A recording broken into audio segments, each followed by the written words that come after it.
You're listening to Rock on Record with Denise Babington. Today we will talk with Norman Skinner of Forbidden. We talk rebirth, aftershock, and what's next. What was your initial reaction when you were approached to join the rebirth of Forbidden? Oh, I wasn't expecting that at all. I really didn't even know the guys that well. I helped them out with some rehearsals for this Bay Area International thing they were doing for a festival over in the Netherlands called Dynamo. Oh. And I guess I did a good job, so they invited me to do the U.S. version at the Great American Music Hall. So, and during that, I ended up doing one Forbidden song and then another to help them out, and then a different Forbidden song at that show. And I could tell there was a reaction, right? People really loved it.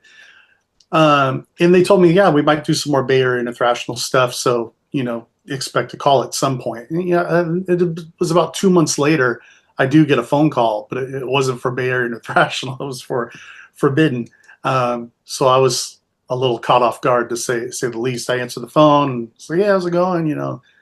And he's like, let me just cut to the chase. How would you like to be the new lead singer for Forbidden? Wow. Yeah. And I think it took me less than, 5 seconds to say, yep, I'm in, because this is a band I grew up with, a legendary band. And, my whole career, I've just been fighting it out in the trenches. And this is just like a really great opportunity. Plus I love the music. So it was a no brainer for me. I didn't consult with the family or anything. I went with it. I can't blame you at all. What was the chemistry like after you started rehearsing with the newly reborn lineup? It was different. It was awkward, honestly. I mean, like I said, I didn't really know these guys. I've worked with a lot of different bands, but I was stepping into, I'm very new school. I'm used to working with remote, and we send files, and it's very new and, technical. Mm-hmm. These guys are very old school. Bunch of guys getting in the room, sweating it out, working on stuff, hours and hours, days and days. So, I was a little like, really? I could do a lot of this stuff at home, but, we need you here. So that was different to get used to. It was a little bit of growing pains, plus getting to know their individual personalities, right? It's like joining a new family. So yeah, a lot of alpha males in that band. So a lot of big personalities. So I just kind of kept quiet and listened. So, but it was cool. Amazing. What a great experience. Yeah. I mean, I found my footing with them. We've learned who each other are, and we've got a great relationship now. But at first, it was definitely, at least for me, very awkward because I was feeling everything out. Everything. Right. How did it feel stepping into the shoes of Russ Anderson? And how did you make the role your own? Yeah, you kind of nailed it right there with that last that last point. I just was going in basically saying, I'm not going to be a clone. I'm going to try to stay true to his style, but I'm putting my own stamp on everything myself. Mm-hmm. And that's what I did. And it was well received by the rest of the band. They liked that I wasn't being a copycat, but at the same time, showing a lot of respect to what came before. And I think the fans appreciate that too. I'm not going in and just changing everything up. So it's still familiar, but it's a little modern, a little new. So actually, live, it's a little modern, a little new. No one has heard, well, except for close people, the new recordings yet. So everyone's wanting to hear what it sounds like soon. Yeah. That's, I read that your first thrash metal show was Forbidden. Yeah, I believe so. I believe it was at the Omni. At the Omni, okay. Yeah, early 90s. Yeah, and then I also read that you were called Little Russ out in the crowd?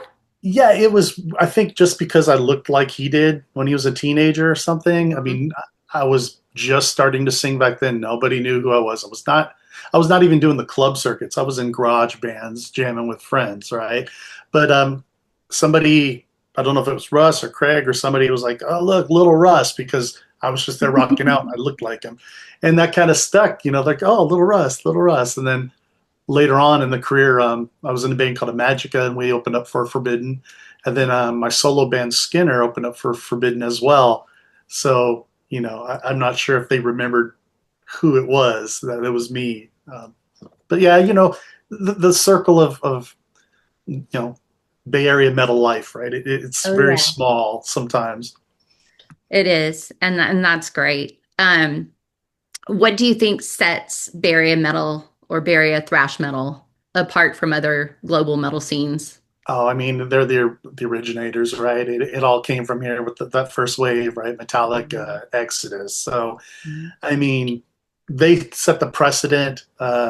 Everyone else, there are other ones. There's the New York scene, and then Sure. Europe has their own sort of variation. But really, I mean, this was the place, right, in the Bay. That's where it all happened, and I think everyone knows that still. It's Hmm. a lot of the legacy bands are still performing today. They're still putting out great music. So, you know, Hmm. some torches have been passed, but not all of them. So there's still, I think, a lot of great, even in the Bay Area now, there's some great up and coming thrash metal bands. So, Oh, um, absolutely. yeah, we got a great future ahead.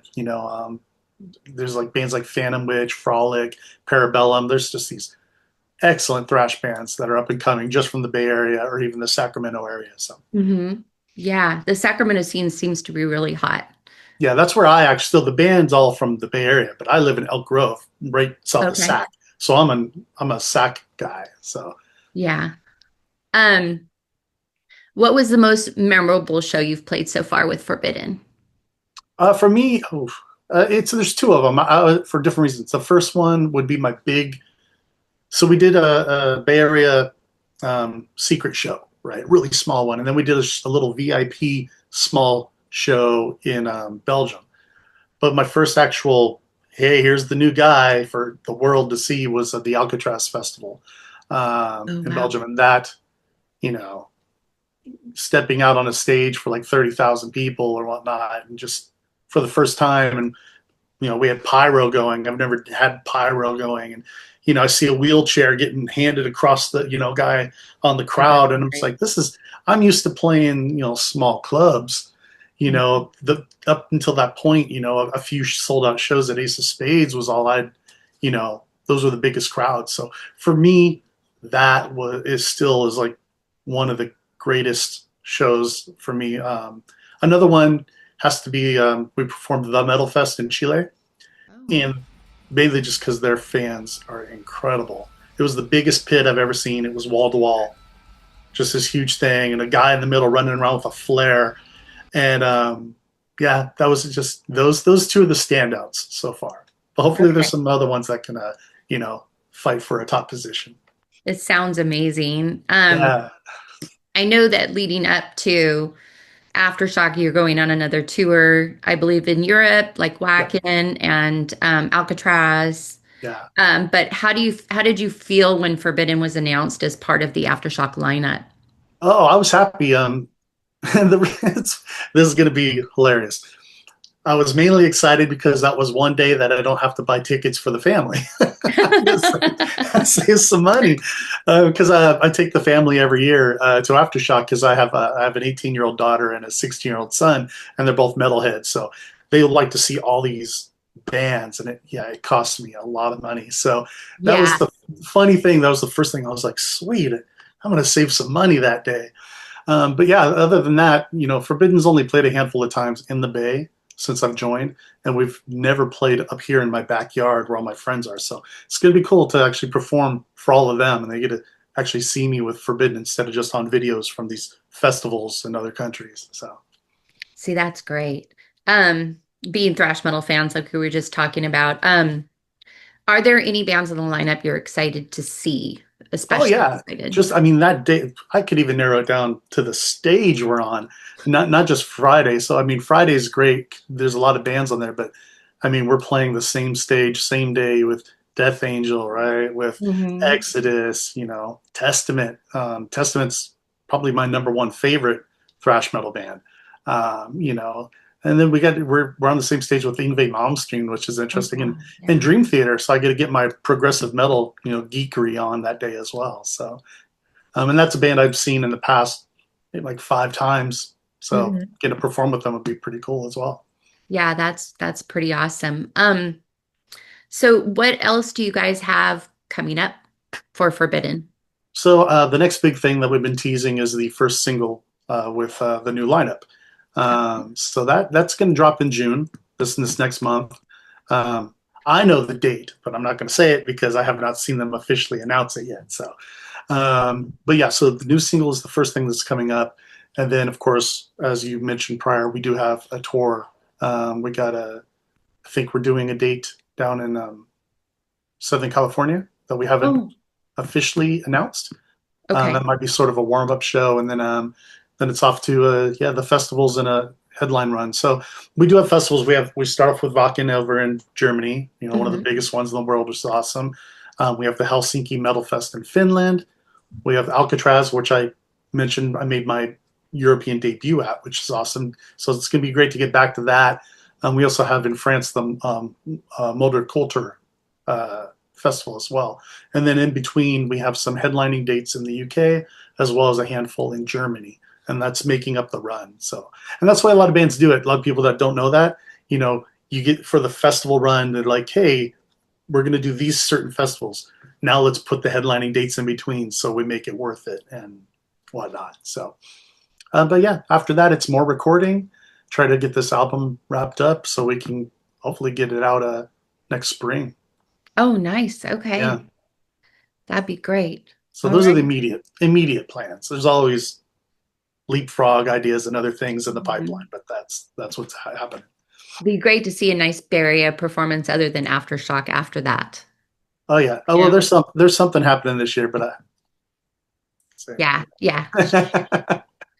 I I guess my last question would be, was there anybody that influenced you greatly outside of, Russ Anderson and your love for that? You mentioned Testament.